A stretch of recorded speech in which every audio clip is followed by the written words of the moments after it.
সুপ্রিয় শ্রোতা, আসসালামু আলাইকুম। আশা করি সবাই ভালো আছেন। আজকে আমি নাকের গুরুত্বপূর্ণ একটি অপারেশন ফেস FESS এই অপারেশন নিয়ে আলোচনা করব। শুরুতেই জানব ফেসের পূর্ণরূপ কী। ফেস হচ্ছে ফাংশনাল এন্ডোস্কোপিক সাইনাস সার্জারি। আসুন সাইনাস কী জিনিস জেনে নিই। সাইনাস হচ্ছে আমাদের নাকের আশেপাশে কতগুলো ছোট ছোট ফাঁকা জায়গা বা প্রকোষ্ঠ থাকে, তাদেরকে সাইনাস বলা হয়। মানব শরীরে 4 জোড়া সাইনাস থাকে। এদিকে লক্ষ্য করুন, সবচেয়ে বড় যে সাইনাসটা এখানে থাকে সেটা হচ্ছে ম্যাক্সিলারি সাইনাস। তারপরে উপরের দিকে থাকে হচ্ছে ফ্রন্টাল সাইনাস, একদম ভিতরের দিকে থাকে হচ্ছে ইথময়েড সাইনাস, এবং একদম স্কাল বেস মাথার খুলির একদম নিচ অংশ বরাবর যে সাইনাসটা থাকে সেটা হচ্ছে স্ফেনয়েড সাইনাস। এখন জানব এই সাইনাসের কাজ কি। প্রধানত 4টি কাজ এই সাইনাসগুলো করে থাকে। Number 1, air conditioning of the inspired air, অর্থাৎ আমরা যেই বাতাসটা বাহির থেকে ভিতরের দিকে নেই, এই বাতাসটাকে একটা অপটিমাম লেভেলে নেওয়ার জন্য এই সাইনাসগুলো সবচেয়ে বেশি ভূমিকা পালন করে।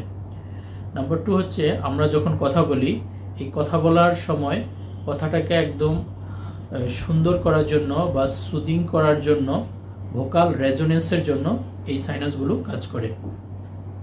তারপরে হচ্ছে এই সাইনাসগুলো থার্মাল ইনসুলেটর হিসাবে কাজ করে, চোখের গুরুত্বপূর্ণ অংশ এবং ব্রেনের গুরুত্বপূর্ণ অংশকে রক্ষা করে, এবং আমাদের মাথার ওজনকে কমানোর জন্য, অর্থাৎ lightning of the weight of skull, আমাদের মাথার খুলির ওজন যাতে কম অনুভূত হয় এই জন্য সাইনাসগুলো কাজ করে।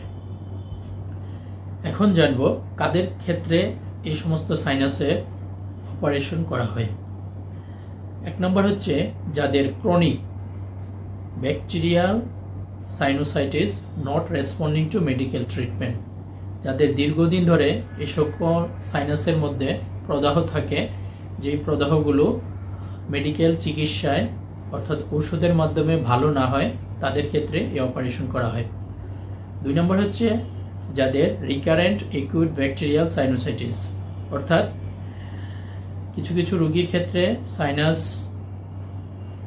সাইনোসাইটিস হওয়ার পর সেটা চিকিৎসা পাওয়ার পর ভালো থাকে, কিন্তু কিছুদিন ভালো থাকার পর আবার হয় এবং এটা বারবার হয় এবং বারবার একিউট অ্যাটাক হয়, তাদের ক্ষেত্রে এই অপারেশন করা হয়। কিছু ফাঙ্গাল ইনফেকশন এই সাইনাসের মধ্যে হয়, ফাঙ্গাল সাইনোসাইটিস, তাদের ক্ষেত্রে এই অপারেশন করা হয়। তারপরে মোস্ট কমন হচ্ছে ক্রনিক রাইনোসাইনোসাইটিস উইথ পলিপোসিস, অর্থাৎ আমাদের নাক এবং তার যে সাইনাসগুলো থাকে সেগুলোর এক ধরনের প্রদাহ হয়, সেখান থেকে পলিপ সৃষ্টি হয়। এই পলিপ নিয়ে আমাদের যত বিভ্রান্তি, সাধারণ যারা মানুষ যাদের নাকের অ্যানাটমি সম্পর্কে কোনো ধারণা নেই, তাদের সবার মুখে একই কথা, সেটা হচ্ছে স্যার আমার নাকের মধ্যে পলিপাস হয়ে যায়। অর্থাৎ তারা নাক উঁচু করে আয়নার সামনে দাঁড়িয়ে যখন দেখে ছোট ছোট মাংস দেখা যায় দুই পাশে, ওরা এটাকে পলিপ মনে করে, এবং যারা হাতুড়ে ডাক্তার বা যারা অপচিকিৎসার মাধ্যমে এই পলিপের মধ্যে অ্যাসিড লাগায়, যার মধ্যে মনে করে যে এই মাংসপেশিগুলো গলে যাবে, কিন্তু সেটা হয় না। তার ফলশ্রুতিতে এগুলো পুড়ে আমাদের নাকের যে মাঝখানে যে পার্টিশন থাকে তার দুইটার মধ্যে একসাথে লেগে যায়, সাইনিকিয়া ডেভেলপ করে এবং রোগীর অনেক বেশি কষ্ট হয়। তাই সবাইকে বলবো এই সমস্ত অপচিকিৎসা থেকে দূরে থাকবেন। সেটা হচ্ছে এই সাইনাস সার্জারির একটা ইন্ডিকেশন। যদি ক্রনিক রাইনোসাইনোসাইটিস এবং সেখান থেকে যদি পলিপোসিস হয়, তখন এই সাইনাস সার্জারি করা হয়। এই পলিপ আবার 2 রকম, একটা হচ্ছে অ্যান্ট্রোকোয়ানাল পলিপ আর একটা হচ্ছে ইথময়েড পলিপ। সাধারণত অ্যান্ট্রোকোয়ানাল পলিপটা এক পাশে হয়, বাচ্চাদের ক্ষেত্রে হয়, এবং এটা দেখা যায় অনেক সময় মুখ হা করলে মুখের ভিতরের দিকে আঙ্গুরের থোকার মতো কিছু বের হয়, সেটা হচ্ছে অ্যান্ট্রোকোয়ানাল পলিপ। আর সাধারণত বড় মানুষদের নাকের 2 পাশই বন্ধ থাকে, পলিপ বের হয়, সেটা হচ্ছে ইথময়েড পলিপ। এখন আসুন এই অপারেশন কিভাবে করা হয়। এই অপারেশন করার জন্য আপনাকে যে কোনো বিশেষায়িত হসপিটাল যেখানে নাক কান গলার অত্যাধুনিক যন্ত্রপাতি থাকে এবং ভালো চিকিৎসক থাকে সেখানে এই অপারেশনটি করা হয়।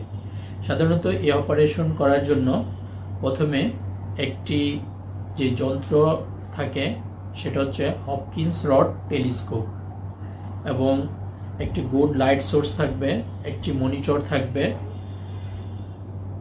এবং পুরো একটা সেটআপ থাকবে যেখানে এই অপারেশনটা করা হয়।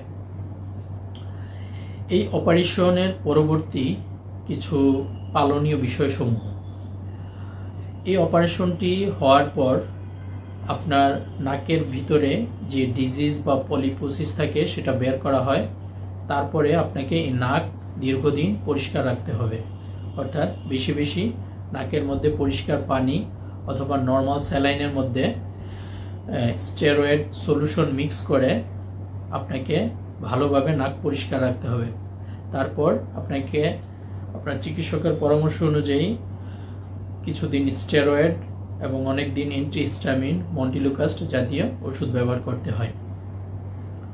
তাহলে আজকে আমরা যেটা জানলাম, ফেস অপারেশন কি জিনিস,